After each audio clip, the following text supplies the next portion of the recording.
Hello, everyone. Welcome back. We are entering day 6 now. We're finishing off day 6 of International Dark Sky Week. Thank you for joining us. Antelope Island has been designated an official dark sky park by the International Dark Sky Association. We're very proud of that designation that happened in 2017, and we've been celebrating ever since.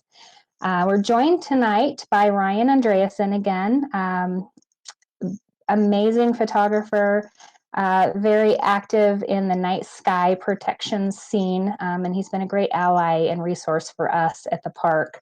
So we're very grateful for him, and he's going to be showing us how to take some really great photos of deep dark sky objects, cool things like nebula and things like that, and how to enhance them using some post editing software to make those images really pop.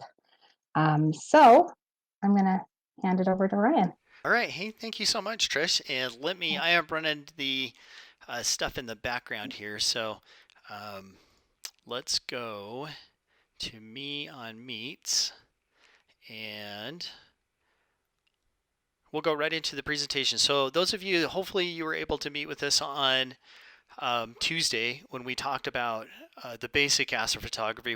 I want to kind of expand on that just slightly and go into the processing.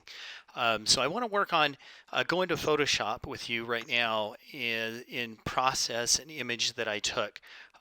This was last year, so this is back into the fall where the Milky Way was right around 6, 7 o'clock-ish. I think it was October. And so let's switch over to my my desktop, and you're probably going to see my presentation software first. And what I want you to do is, if you have questions, Trish is going to be watching the Facebook chat over on the side, and she can. I told her just ask me the question if you have it right then and there, and we'll see if we can address it. So let's go into my desktop. You can kind of see how we do this whole presentation. We use OBS software, but what I want to do is go into Photoshop. And I think I'll have to look on the Facebook screen to make sure that I'm out of the way of everything. So what this image is, let's see if we can make it just a little bit bigger so you can kind of see what's going on here. We got a little bit of cropping that's going on. And let's see if we can pull up the information off that. I think that was, Trish and I just talked about it. And here, we'll pop it up right here. Let me see if I can make it bigger for everybody to see. It doesn't look like it'll let me. So, okay, so it's taken on, looks like August 17th, so a little bit earlier in the year. I took it with my Canon EOS R, and here's some other stuff. So my ISO is at 3200, so this is a single image. We're gonna go into stacking here in a little bit. F-stop, so I took it down to a 2.2. So I'm using this lens here. Let me see where we're at here. So we're using the Sigma 1. It's a 14 millimeter 1.8. So I stopped it down 2 stops just to see if we can clean up those little stars on the corners. They're still kind of vignetting out there. You can kind of see this coma that's happening, just little stretching of the stars. And I'm being very, very picky. But as you start getting into the astrophotography, you're going to be starting to get picky just like that too. There's also, I think it's a satellite or an airplane. I think it could be an airplane because most satellites really have either an easterly trajectory or it's north-south, and this is kind of a weird trajectory, so I'm estimating this is probably an airplane that's to the right. That may be a little bit difficult to see just because of the resolution, but going on down here, so that I shot it at 20 seconds was the exposure time, a little bit slower than the 500 rule, just to kind of clean it up a little bit, try to keep those stars nice and pinpoint sharp. Let's see, we were in the manual. That's what I have to have you in, is manual mode. No flash, of course, it's the 14 millimeter. So that's the information there. So let's go back into Photoshop. Normally what I do is I come over here to the side. Are you seeing this at all? It looks like I'm not giving my desktop here. Oh, that's because I'm going to go back. Here we go. I have to I Ryan, have to I still transition. see I still see the shot from the Buffalo Point deck. You do. I made a mistake and I didn't go in here and push my transition to transition over. So let me go back here. I apologize. So this should bring up the Photoshop screen. And so I'll just quickly bring up the, where was it? It was right there. And I wanted to go Photoshop. And I don't remember, how did I bring up that image? Let's see, it was under here. Okay, here we go. Now I can see it on the Facebook, so I apologize. So what I'm looking at is just the properties of this image again. So if you right click on your image and it needs to be a raw file, you're going to click under the details of that in your Windows software. And I'm not too sure quite of Mac. I do have a Mac, but I don't do my processing. Just most of the software that I use is in Windows, unfortunately.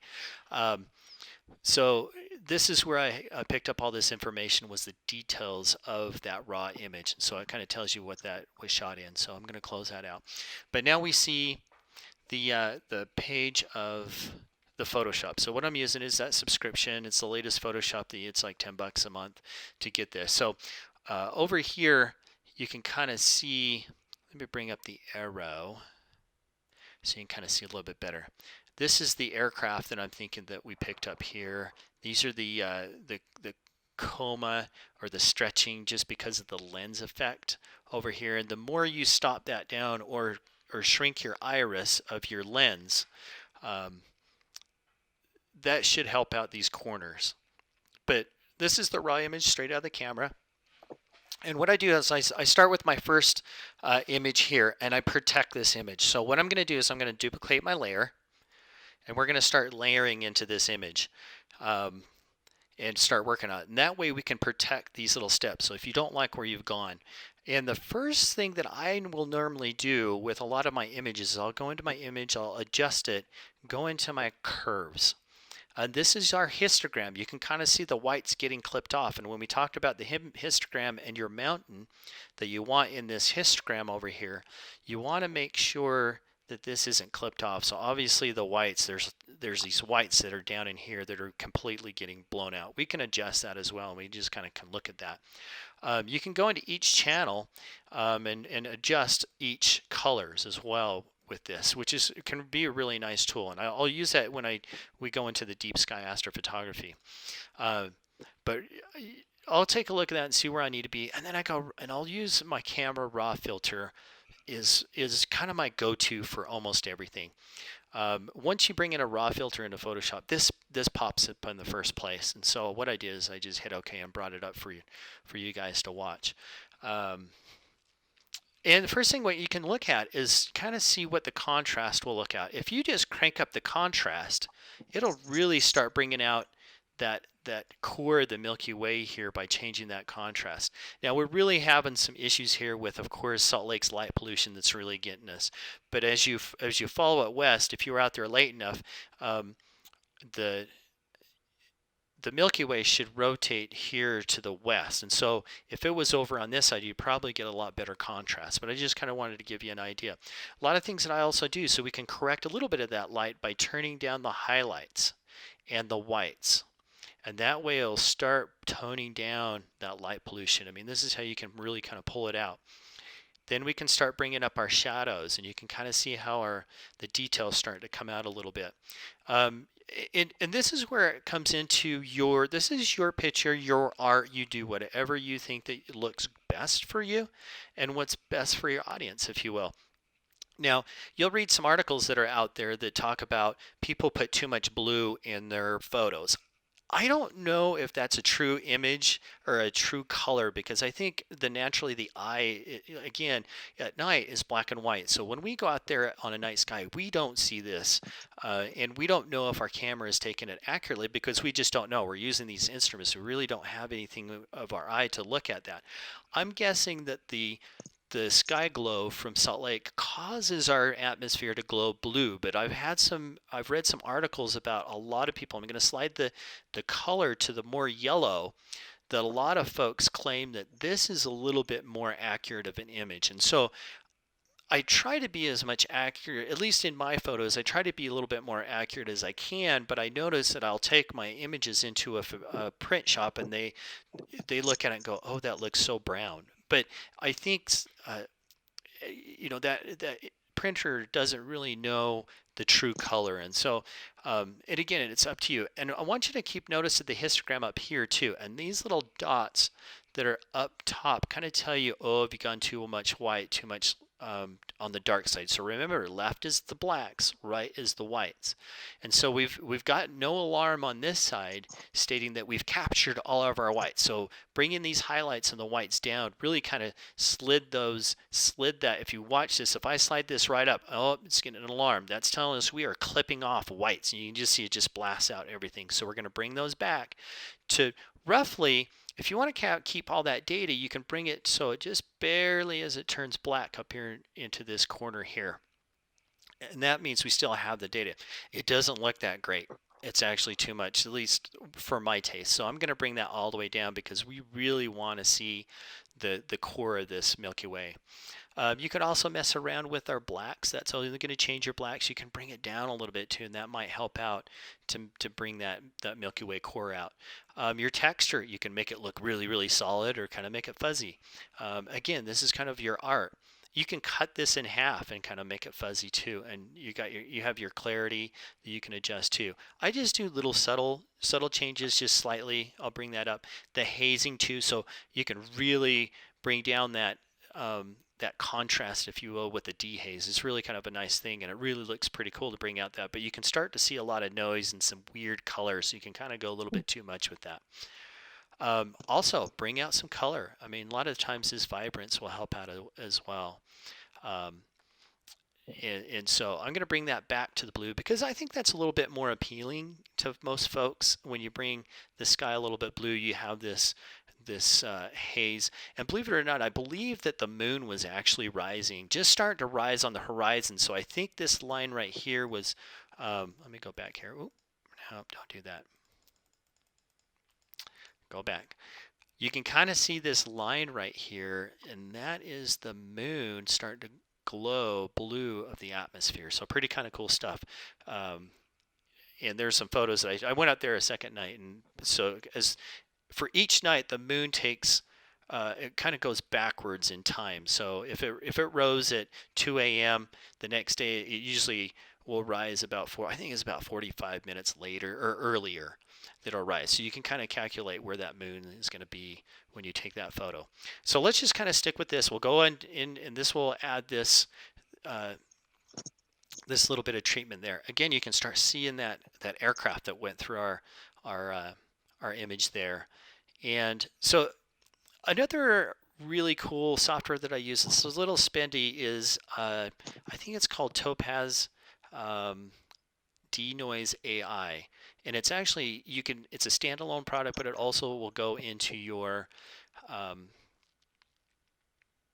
Photoshop as a plugin.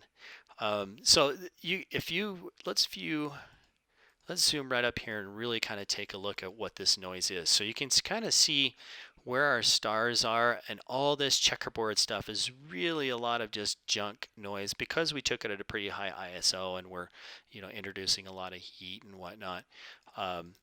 So this denoise software, and you can also, if you don't want to spend the money to get the AI denoise, I think it's a lot better. You can go back in again into Camera Raw, which would have these settings again centered out, and you can actually pull some more out. Now you can kind of go a little overdo it by bringing down some more highlights and creating like almost a light dome and bringing up these shadows. So I'm going to really, really what we call stretch it to kind of bring the point down.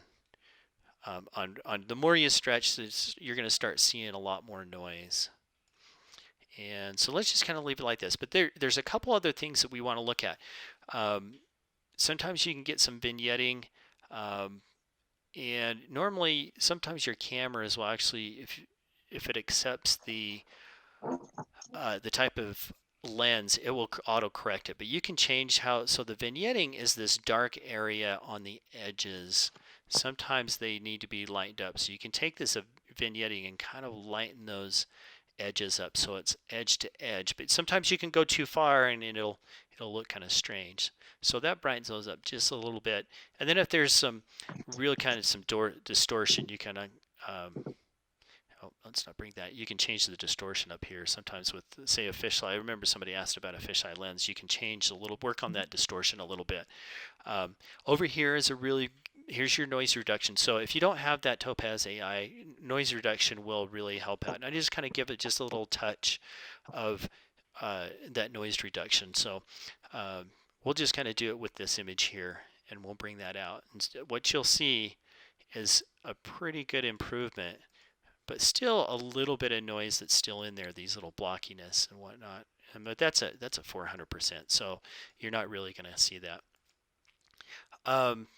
I do use a couple other program or plugins, not a lot with these landscape photos.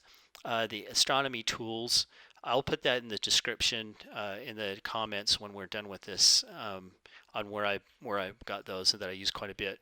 But every step, usually what happens is every step that I take in the process, I'll duplicate my layer. So if I don't like what I've done, I can jump back and go back to the original, and that way you're not just kind of working on, you know, totally different things. So play around with that, and there is so much more that you could learn and do with this, but this is kind of just a basic on how you can kind of stretch that Milky Way core out, you know, to make the image look a lot better. Any questions so far, Trish? I have a question. Yes, Ryan. Yes. You're working in Photoshop now. Yes. Are there any programs that might be comparable for maybe a smaller budget or Yeah. less of a cost if I'm just, you know, dabbling and want to see if I'm into it? Yes. GIMP is a very, very popular one, and raw therapy. So when you have your raw files that come out of your camera,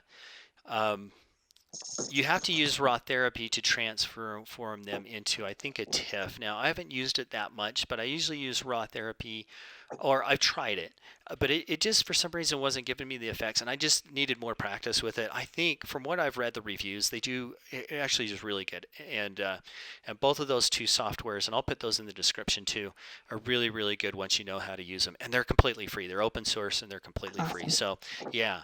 I think what happened is I kind of grew up with Photoshop, and so I know where all the tools are, and so I hate paying the $10 a month, but you know, you do this so often that it becomes a big deal. So cool.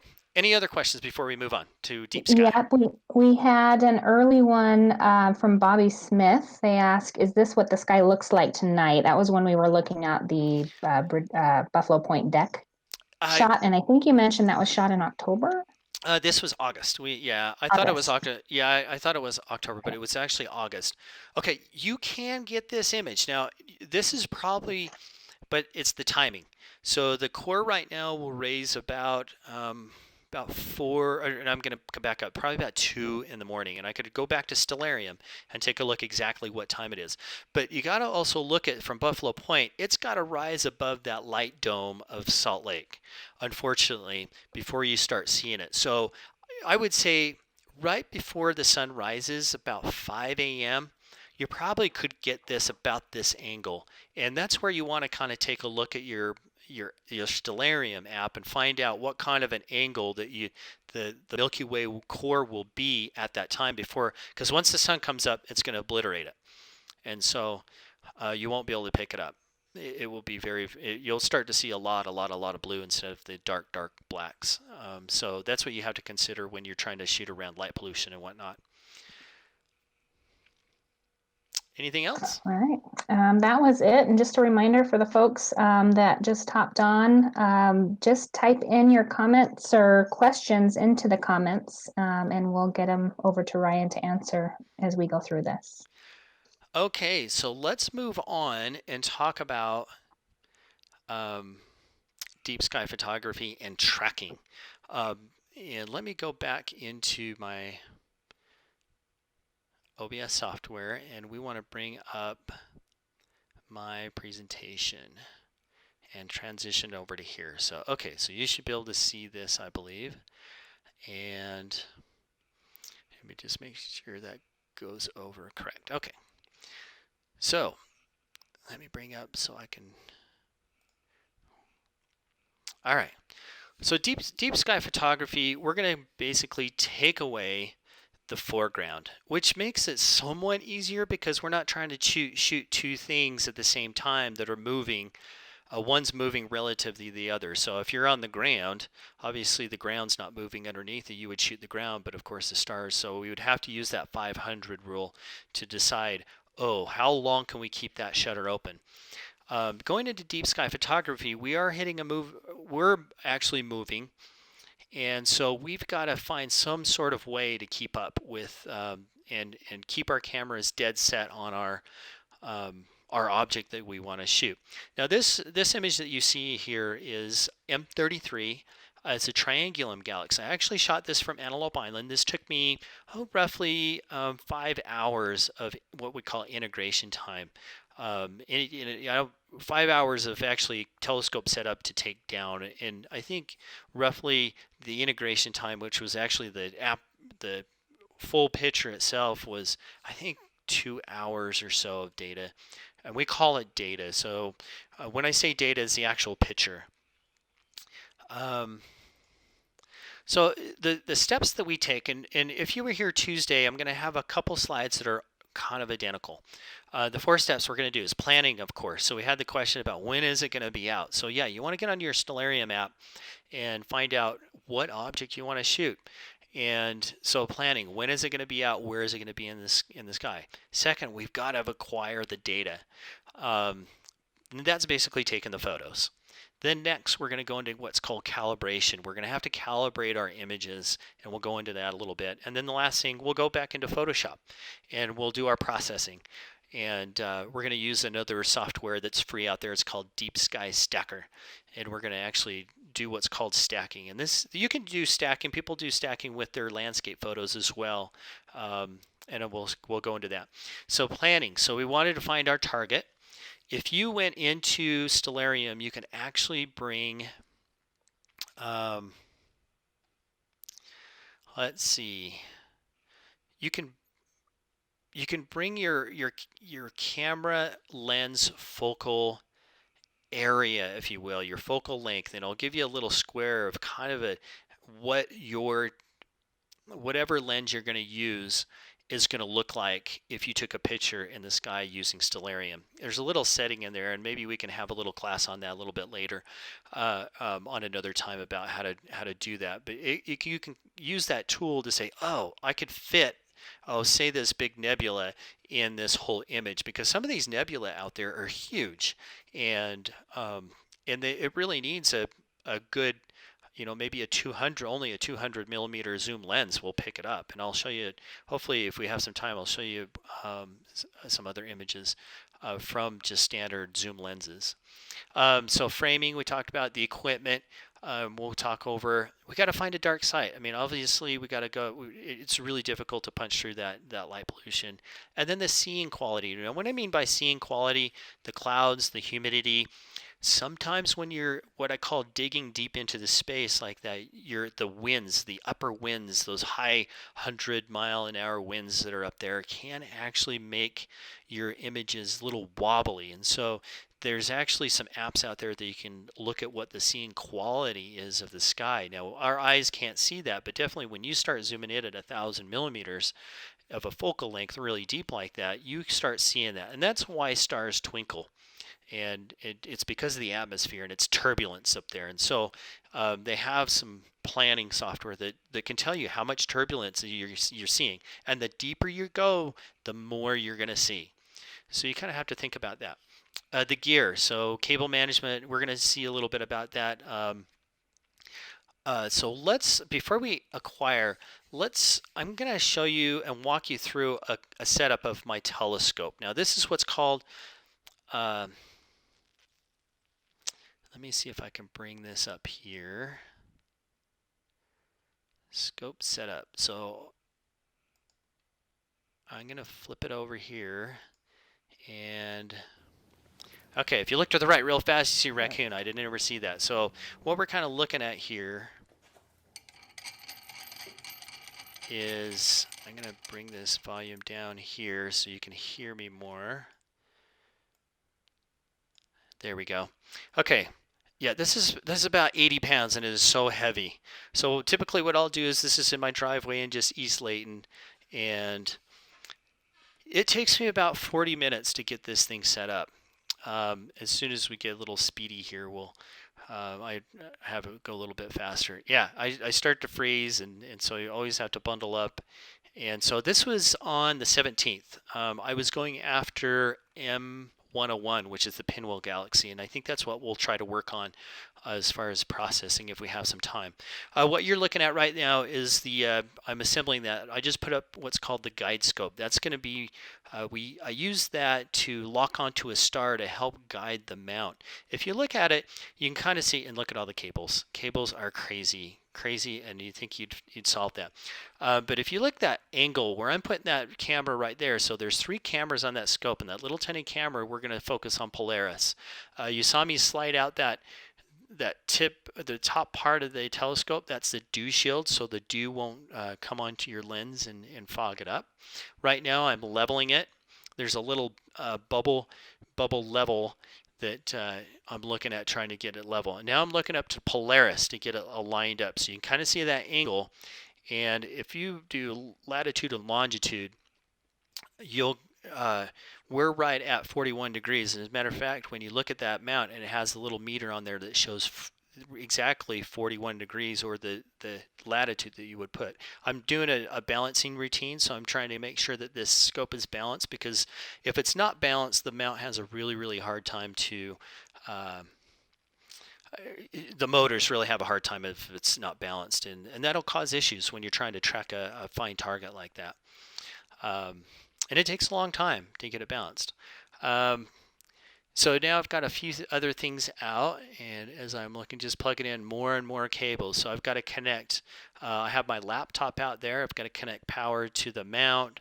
Right now I'm trying to get this scope polar line. So that little camera that you're seeing right there is called a PoleMaster. It's going to look right at Polaris.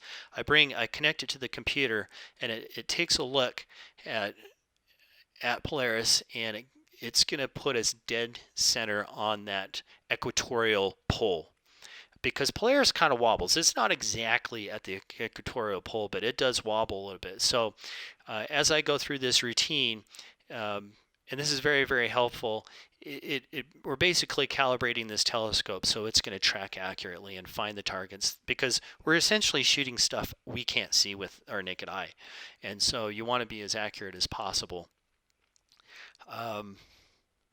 So right now I'm moving the access bolts so I can, and if you can see in the screen, I'm looking at the screen to bring Polaris right exactly. There's a little crosshair that tells me right where I need to put Polaris, and it gives me an idea of where it needs to be.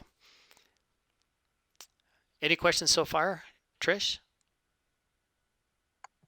No, I think we are, you're doing such a great job. Nobody's got any questions. Okay, cool.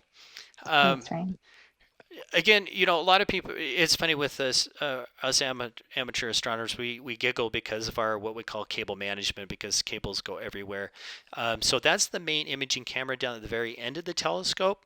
That's a ZWO 294, and it's a micro 4/3. So it's actually smaller than so we talked about a full frame sensor, a crop sensor. 4/3 is actually even smaller. So it's even a smaller sensor that's in the back of there. I think it's a Sony. And so what they do is they take a Sony sensor out of a stock camera, a small camera, and they put a cooling system on it. So I'm going to actually, right now, the computer is cooling it down to a -10 Celsius. Because the cooler you keep your sensor, the better the noise ratio that you'll see in there.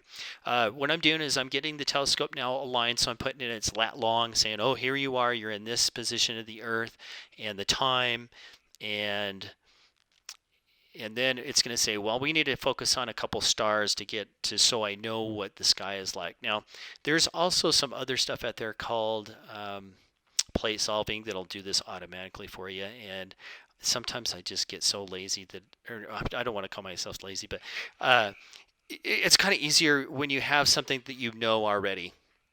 and you just, you have kind of this routine, and to change that out takes time, and all of us have some limited time. So what I'm doing is I'm finding my first star, and so I'll bring the main imaging camera up so I can kind of see it as it slews around. And I'm just kind of adjusting. I'm looking through another little eyepiece. It's called the targeting finder scope. I use the Telrad, and that'll help me center it up. So you can kind of see on the screen there that if hopefully the detail is enough that you can kind of see where I bring that right dead center of the screen. And then that tells, okay, that star. Now, and then here's my second star. I had to cut out a little bit there because it's just too long. Now once I have it all established, now the scope knows its place. Now I said, okay, let's go to M101, the Pinwheel Galaxy. So it's up there in the Big Dipper, right in the very handle of the Big Dipper. So this is a couple days ago. So the Dipper handle is sticking up right about that angle there, about 9, 10 o'clock at night. Now what I'm doing there is, so I zoomed up. So this is what we'll do on our screens. We'll go to live view, zoom into a bright star, and I'm focusing it. I'm trying to make that star as small as possible. So you go back and forth with your manual focus, and like I said, you'll do this with all your imaging sessions, even if you're doing landscape. You want to make sure you're in good focus on that star. Or if you're going to focus on the foreground when you're doing wide field. And I think that's all of it. So let's go back here to this acquisition. But yeah, that focus routine, you just want to go back and forth until you get the smallest star possible. And that will be your focus. And always look at your lens and look at where that infinity mark is. It may be off just slightly per lens. Just kind of look at that focus point in that window and say, oh, okay, that's where my focus should look like. And that'll get you right in the good place. So, okay, so we talked about a few things. So the gear set of cable management. I mean, just sometimes when that as you're taking these photos, it's going to be tracking the sky as it goes across. So you're going to want to make sure these cables don't get hung up. Sometimes I've had it hang up and then it pulls out, and then it pulls the power out of the mount, and then everything's done and you have to redo it again. It takes a long time. Level and balance. We saw that. We polar aligned it to Polaris, or pretty close to Polaris. Now I'm going to talk about guiding and dithering. And then the correct framing. Do we have what we want in the frame?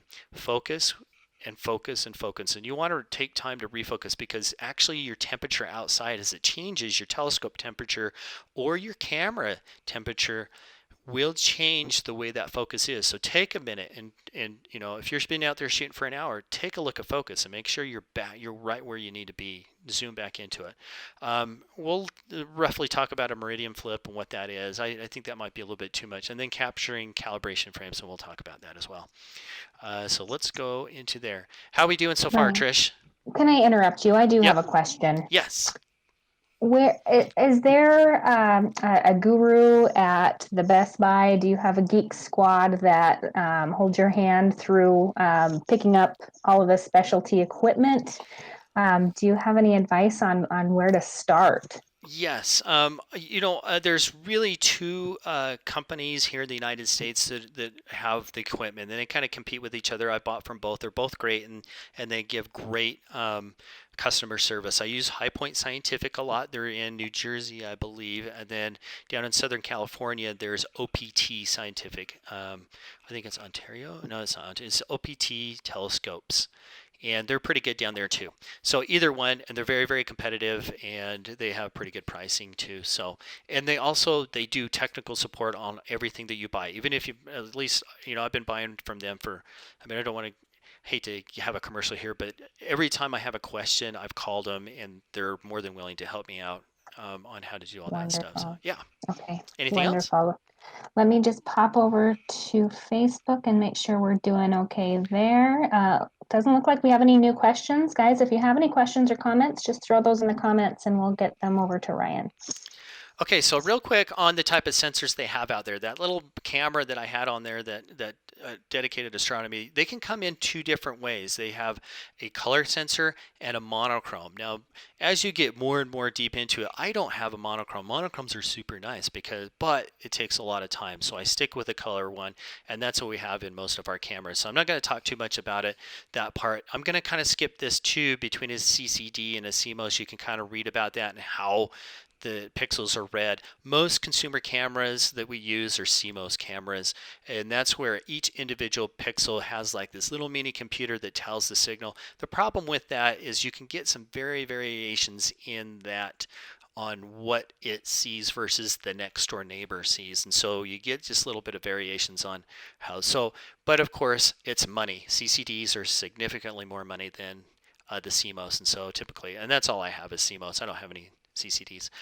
Binning, I'm not going to talk about that. That's basically combining pixels. You can tell the software to say, oh, to get more light out of your image sensor, you can take 4 pixels and combine them as one. Now you'd lose resolution 4 times. So if you're trying to shoot something big, but if you have a 36 megapixel camera, I mean, you can combine those pixels to make one.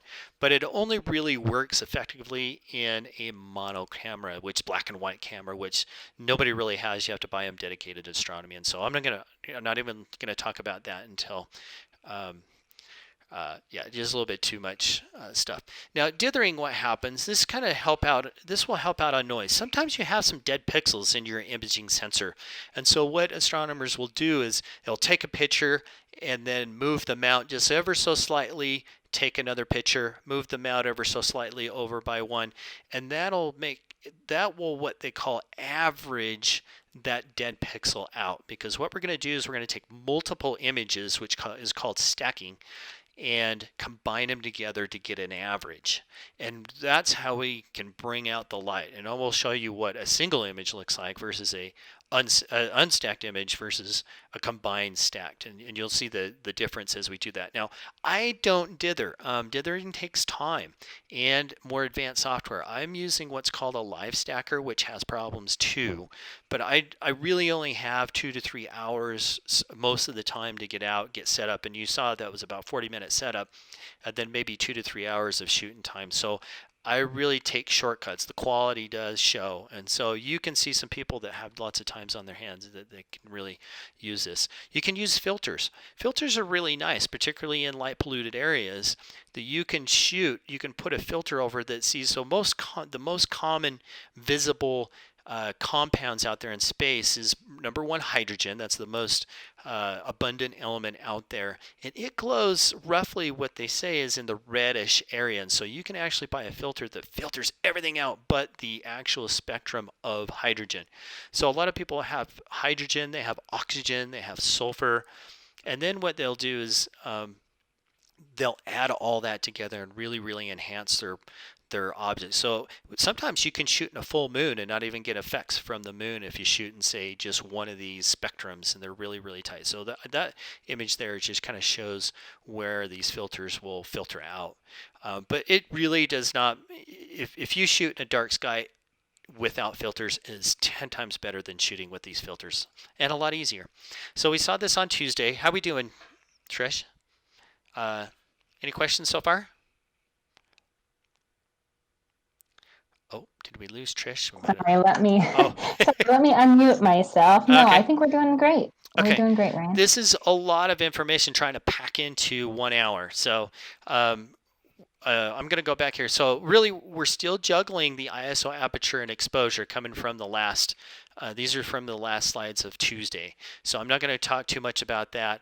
How we crank up the sensor, we get noise. Aperture, now if you're shooting, you can shoot out of any lens. Okay, a lens is basically a telescope. So if you have a 24 millimeter that you're throwing on your camera, think of that as a 24 millimeter telescope.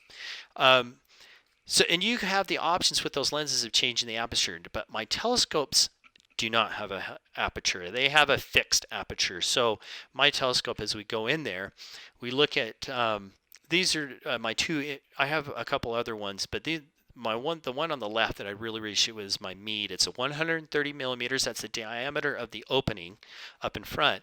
It has a focal length, meaning if you compare to say a 24 millimeter lens, this is a 910 millimeter lens at f7. So that's shooting at an aperture of f equal to an f7. It's a refracting telescope, kind of like how Galileo made.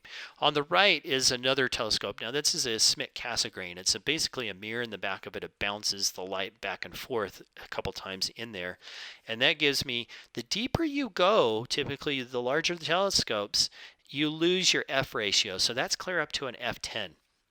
Now they have some little adapters on there that are called speed boosters in a sense that can bring down that F ratio, but you lose your focal length. And so we can talk about that another time too. So you could do some different modifications to these telescopes to speed them up, but you have to widen out in a sense that image, so you can't go as deep. A little bit of what we call vignetting and combing. We talked a little bit about that. So this is from the lens itself.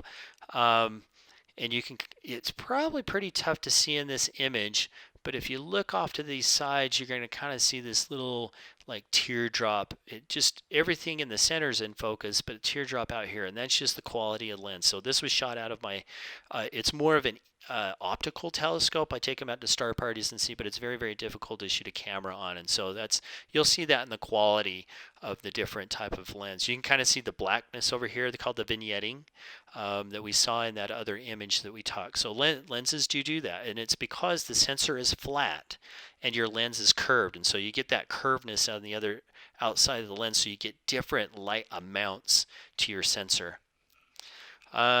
We talked about exposure and the time the shutter is open, and we know what happens if we keep the shutter exposure longer than your 500 rule. You're going to get blurring of your stars. So to solve that, we're going to use a tracking mount that's going to track the sky. So the two type of mounts that I have, I'm not too sure. There's probably several others, but the ones that we're really familiar with, the one on the left is a alt azimuth. It basically goes up and down, right and left. Now they're pretty good if you take quick exposures, but what happens is you follow the sky with an alt azimuth, the sky actually has a rotation to it. So you're going to start seeing your images start to rotate. They solved that by doing, on the right, it's called the German equatorial mount, that you point it to the pole and the polar north, and that allows that rotation to correct itself. A lot harder to set up than the alt azimuth. Alt azimuth, you just balance it, level it, show two stars, off it goes. This one you have to do polar alignment, which takes a lot more time. Some of the things that are on the scope, so we can kind of show the one we did talk about a little bit of this. We have the finder scope that's up here. That's just optically, so you can tell the telescope what star it's looking at. Here is the guide scope. So I actually set that up with another software that will track the stars. So once I get on my target, I'll grab a star in that frame with this telescope and little camera, and I can have that really fine tune and keep within a quarter pixel or so of that image, and that keeps it really still. Let me go back one more time. Let's see. We talked about, we have the scope. So we have the scope, the imaging camera. This one here, they've actually have an adapter that adapts to typically your Nikons, your Canons, your Sonys up to your telescope, and use your camera. And then you would take a USB cable out of here into your laptop, and there's several softwares we'll talk about that you can use to control your camera. You would set it in not the manual mode, because you're going to even go even more manual, and that's called bulb mode. It's the B. That control, that's all manual. In addition to, you're going to let somebody else control the shutter. And so once you have guiding like this and track, then you can bring down the ISO to almost 100, and then shoot a 5-minute exposure by using either a remote controller that can keep your shutter open longer, because typically your times on a camera is only 30 seconds. So you want to override that in bulb mode on your camera setting. So you can go farther than 30 seconds as that opens. And a lot of people shoot 5-minute exposures because you have tracking so well. The hand controller, that's the hand controller that I tell the mount where to go. It has, I think, 46,000 objects that you can look at once you get it aligned and everything. let's see, a couple of other images I think we kind of looked at through that we talked about on this. So this is called PhD 2 guiding. This is a free software. This is what you'll hook to your guide scope that's going to lock onto that star. And so this software will run in the background, and you'll kind of watch this graph right here to find out how is your mount fighting itself to stay on target. Very, very interesting. Free software. There's some tutorials out there you can kind of learn how to use that. The acquisition software that I use, the one I normally use is SharpCap. Now that's what's called a live stacker. It's going to take the image and then stack it on top of itself. It does not. I can go in there and tell it to save each individual image at the time, but it does the live stacking, or stacks those images right during the time you're shooting it, which is very convenient because it's quick. However, if an airplane, a satellite, clouds go through your image, it takes and integrates those images in there. So you really have to kind of pay attention to the sky when you're shooting under a live stacking. The other one's main sequence generator has all kinds of software that you can control the mount that's within it, control your camera, and you would take individual images that we'll go and work on later. Some other ones, Backyard EOS, that'll connect to your regular camera, Astrophotography tool, that are over here present. There's a whole bunch, but you can they have reviews on a lot of those. I'm not going to talk about FITS files. This is kind of the images that the amateur astronomers take. They add a lot of information in the background, what they call metadata. Okay, calibration. How we doing, Trish? We're doing great, Ryan. No questions. Okay, let's see. Does George have? Let's see. When using a DSLR mounted on the telescope, focus before. Let's see. Okay, so the question is when using a DSLR mounted to your telescope, do you find your focus before the mount, before mounting the DSLR, or do you find it focus once the DSLR?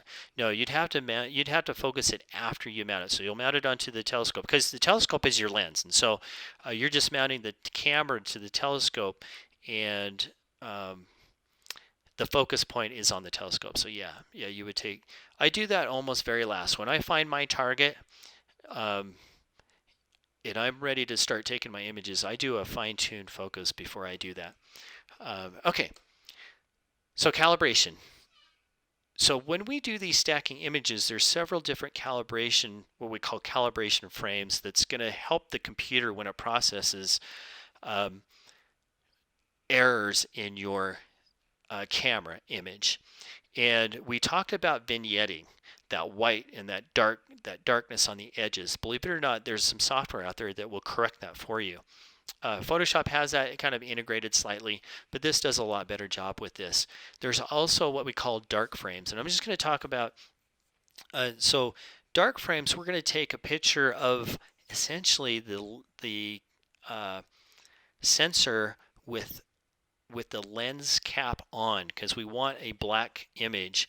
That will allow the computer to detect the noise, and we can separate that noise in your camera with the actual image by taking several what we call darks, put the cap on, and we'll talk a little bit about those. And then there's what's called the flat frames. We're going to take let me see if I can bring up my picture here, and I'll kind of show you what we have here. Okay, I'm going to bring up myself here. So what I have here, this is a cross stitch ring that I picked up from the craft store.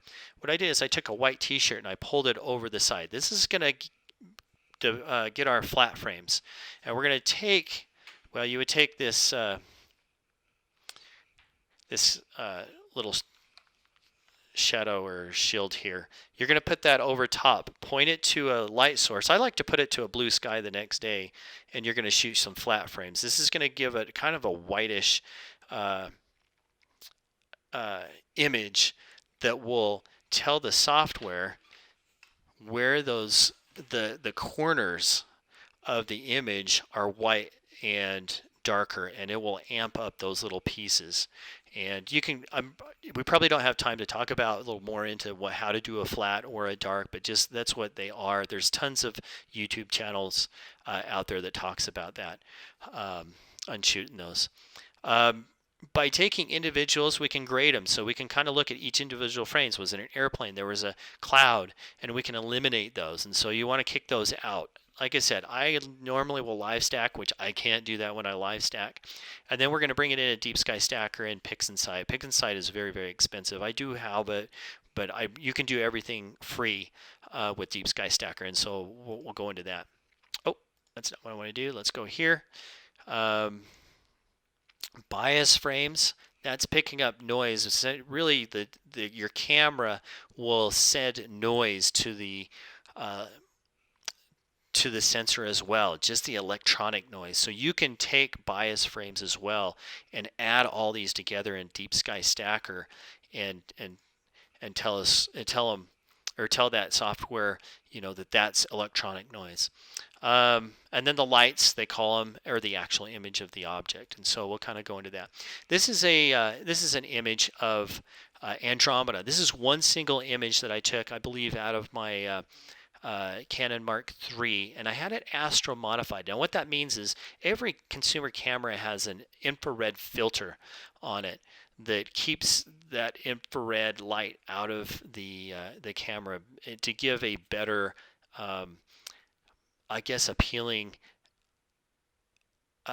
image of what your eye really sees. For some reason, when you get that infrared into those sensors, you get a lot more reddish of an image, and you would have to correct that. Well, red in that infrared has a lot of, or the hydrogen out in space gives off a lot of that infrared. So a lot of astronomers or astrophotographers like to take away that red filter so they can pick up that hydrogen that's out there and get a little bit more detail. And we can correct that in our color balance anyways. But that's what that kind of looks like. Again, this is from Royce Bear's Trust Your Instagram or Histogram. We want to make sure that we're capturing all the data. Make sure that mountain has everything at no clipped off edges, so no clipped off into the valleys. Again, the darks, we're going to cover our lens. These are the three things you're going to need to know about taking darks. You have to have the lens cover on, the same ISO setting, the same exposure time, and the same temperature. So usually shoot your darks right after you shoot your, what we call the lights, the actual picture of that object. Just snap off put the cover on and snap the same settings, snap about 10 of them. Then you're going to bring that image back into Deep Sky Stacker, and it should subtract a lot of that noise out of your images. Your flats, again, we talked about putting that t-shirt.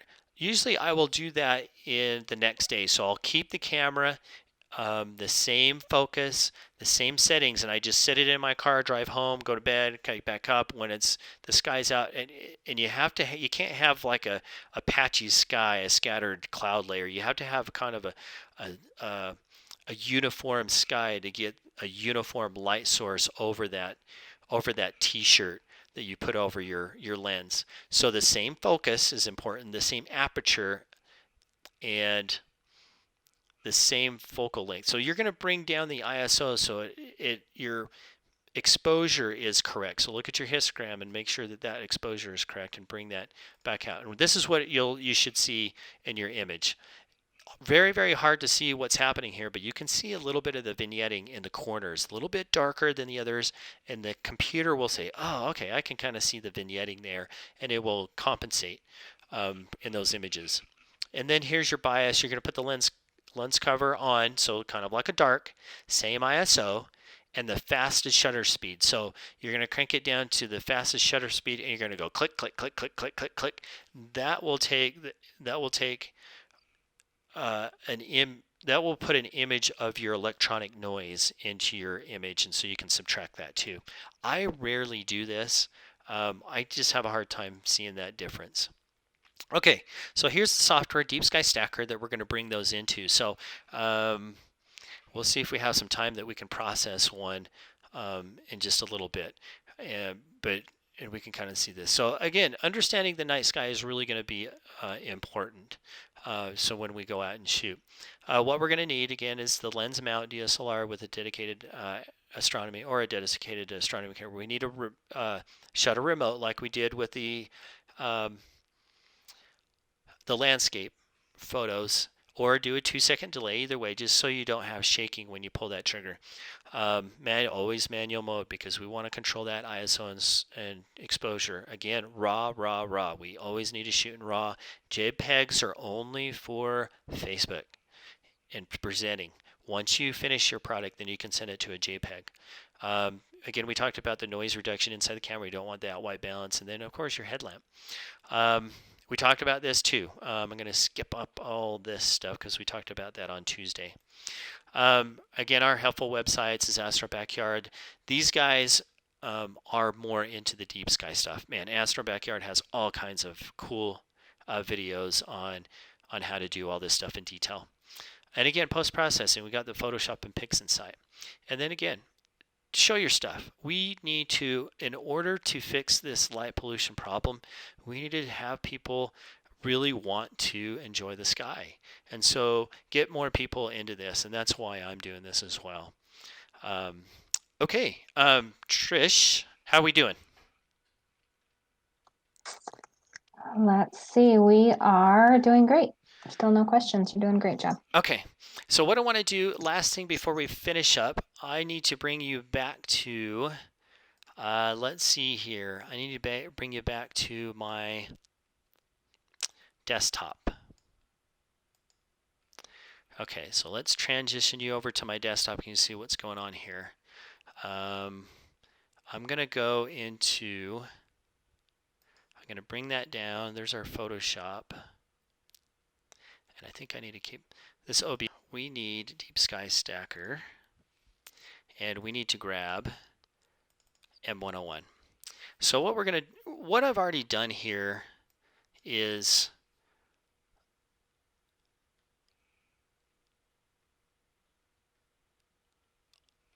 in my Sharp Cap, I've done live stackings, and every once in a while I'll go in and just save the file. So these are kind of stacks of the same image of M101 that goes. They're these say 3 frames right here have been stacked into these, but a lot of times what you can do is you can stack the stack. So I'm going to grab all these images, and they're in FIT files. They can be in.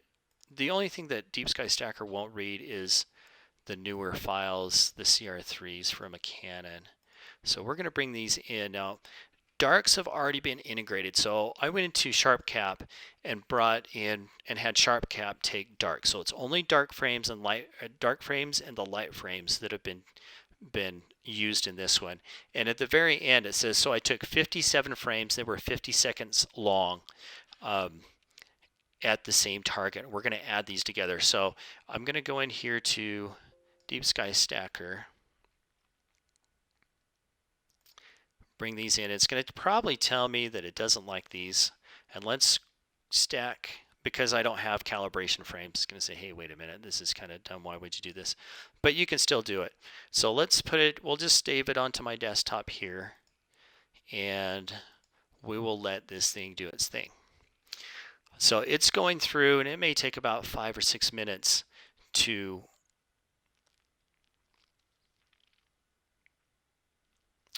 bring all these together. And here it is, saving the final image.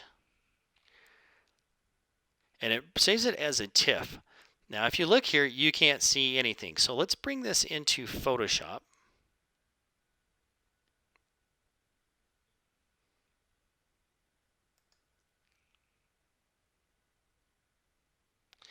And you really can't see anything in there. And most of your images may look like this until you start what we call, again, stretching them.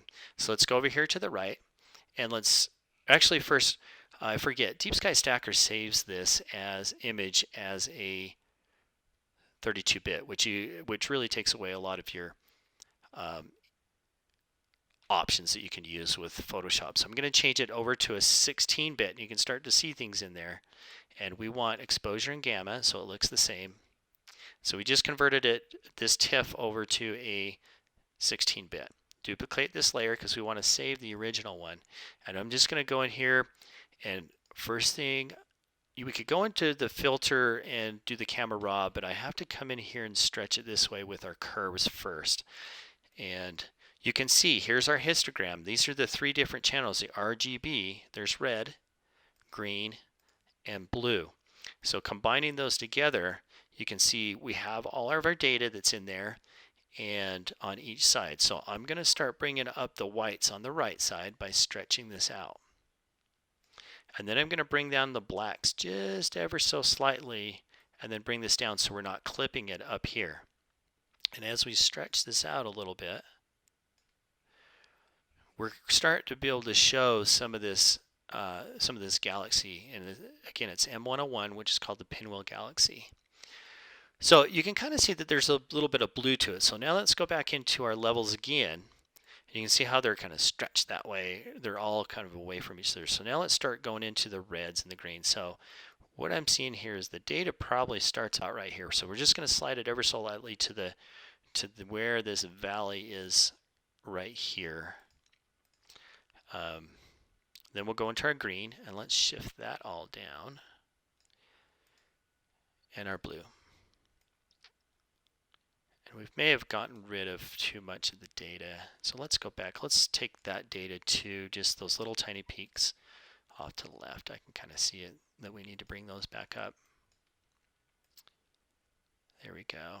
And then we'll start working on it. Okay. Okay, I'm just going to do just one more couple things, but you can work and work and work this this image to your heart's content, and it takes a lot of practice, and that's really another 2 to 3 hour class. But let's just finish it off a little bit with our camera raw and really bring up some stuff here. Let's bring up our exposure a little bit, bring down the highlights or our shadows and our blacks. And you can start to see this galaxy start to come out. Now there's a lot of blue in there. You can kind of see where this is starting to shift. So we can kind of shift those together by bringing those together by using our temperature. You can see the histogram up on top. That'll kind of bring our colors back. But we kind of need them about right there. And we can still work with this. Let's bring the contrast and our highlights.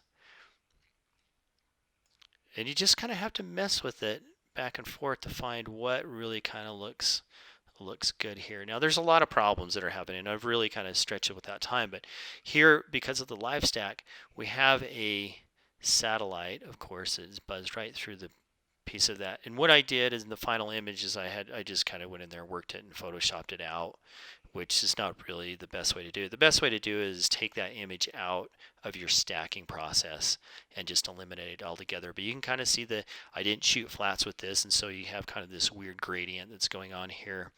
I bring it, shift it a little bit more to the yellow, or we can kind of keep it right there. Bring that back out. So now we have that copy. Let's duplicate this layer.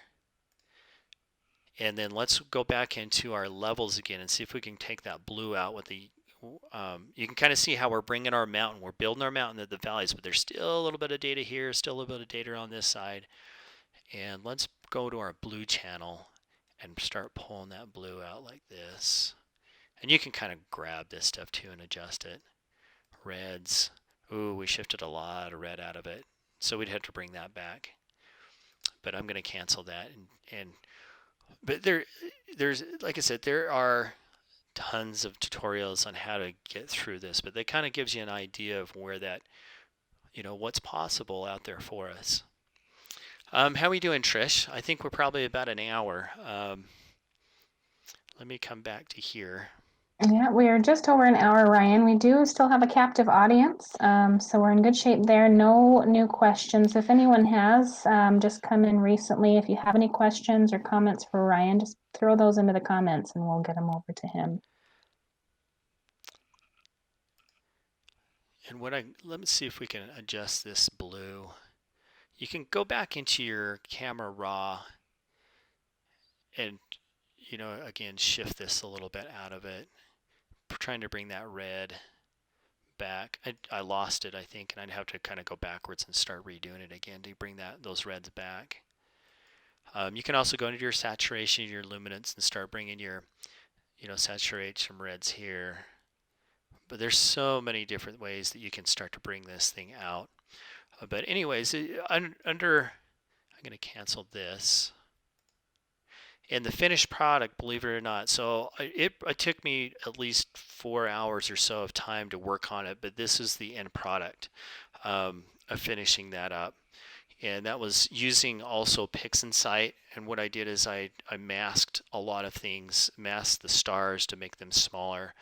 You can still see a lot of noise in here. I think this is a dead pixel. If we zoomed in here, you can kind of start seeing the grid pattern, but there's a problem of red here. This is a little galaxy that's right in here, but you start to see a lot of cool stuff that are out here. A galaxy that's over here. Yeah, just this little telescope did it and picked all that stuff up. All right, any more questions? I will go back here and we will go back to, do you have any questions, Trish? Any other places that we can talk about? You know what, I am just amazed. It's mind-blowing to me that we just edited a photo of a galaxy. It's inspiring and it's just amazing. It is pretty crazy. Yeah, definitely. Let's see, where do I want to go here? I want to bring back our... Oh, Ryan, we do have a new question. Yes, go ahead. Dustin asks, what computer are you using for editing? Any recommendations for just editing? Going to buy a new one and will only be using a stacking program. I've used several. I have an older MacBook that I put Windows on as a partitioned drive. I've seen people that will use, I think, Parallels. I've never used Parallels, but I've done that too. So I think I'm on a 2012 MacBook Pro. So I mean, it's a little older one. The computer you're seeing right now, I actually built up myself. So I think it's a pretty robust. If I remember right, it was a Intel i9, but it really, if it can run Photoshop, and this stacking software really doesn't need a lot of power to stack that software. It just might take a little bit longer. It's really pretty, or it's not as computer or intensive, if you will. Hope that answers your question. But I think typically just a good, if you just buy a MacBook, I bet that a MacBook, even an Air, would even do Deep Sky Stacker. Let's see. All right. Yeah, Dustin, let us know if you have any more questions on that, or hopefully he answered yours. We do have a question from our friend Paul Ricketts. How long can you track before seeing trails after using the PoleMaster? Oh, that's hard to tell, Paul. So using the PoleMaster, I mean, it gets it in alignment, but I don't know. I'll usually use my guide scope to take over, and so I think all it really is helping out the rotation, and I think that's the right ascension rotation, so it doesn't have to do declination up and down, so it leaves one axis free. But I don't recall seeing it, and those images of the pinwheel was only 50 seconds, so I haven't had really the time to shoot 5-minute exposures like I would really like to, and that just takes time. And a lot of times these images, these really, really beautiful images you'll see out there from amateur astronomers, they could have taken years to do. They'll go out night after night and shoot the same object over and over, because really the night sky doesn't change the object. The object really doesn't change for what our lifetime is. And so you can shoot, say, that Pinwheel galaxy year over year and still add that data together and stack each year together. And the more you stack, the better it is. So I haven't seen any star trailing. At least all it really does is just help me align, or the PoleMaster really just helps me polar align faster than looking through a scope, and I think more accurately. But I don't know if I recall by shooting just 50-second images you would see the star trailing, especially when you're guiding with a guide scope on the side that's looking at a star. Anything else? That is all we have for questions. Let me. Paul says thanks. Sure. Yeah, Paul is an excellent astrophotographer too, so I'm almost intimidated to answer his question. All right. Yeah, get out there and get shooting. I can't wait to see these images that you put in for the contest. I mean, I'm really, hopefully this class and maybe some direction into, Astro Backyard has some really good processing videos as well in Photoshop. And I think he may have one in GIMP too, but there are a lot of tutorials out there on YouTube. YouTube really is your friend on learning how to use these techniques. I mean, that's how I learned, was by doing that. So. Awesome. We got one more question, Ryan, from Dustin. Yes, I'm going to assume he's saying yes, we answered his question. SSD and RAM, do SSDs help with the speed and processing? Also 16 gigs of RAM work well? Yes. Okay. I love the SSDs. And everything in my computer is SSD other than where I save files for backup. So because they're cheap with the older hard drives.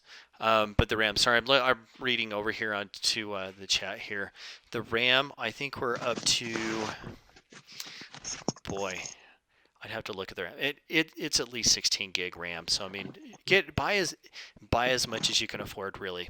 But I really truly think all it is the speed of the system that you're going to have, that you're going to really notice. Also, so yeah, yep, I would say 16. Yep, we even did that. So, yeah, Paul says even 28. So the more RAM, the better. I mean, of course, computers, they just get better and better. But for my imaging and most everything I do, I bought my MacBook on the classifieds on KSL, and it was an older one. And it does all my acquisition. I mean, takes all the pictures for me out there, and it's just been a pretty robust. And so it's just a little bit slower than my desktop that we just did. So yeah, that would help out. Cool. Well, if we don't have any more questions, feel free to, if you have questions. And feel free to email me nightskyscience@gmail.com. I'll answer your questions. Hopefully, I'll be putting out some better videos of how to process these things a little bit better for us. But until then, go to Trevor's Astro Backyard. You really get a lot of information out of that YouTube channel. And then if you want to come out and shoot with me, just give me a ring and say, hey, when next time you're going to go out to Antelope Island, I'd like to tag along. I'd love to, have you.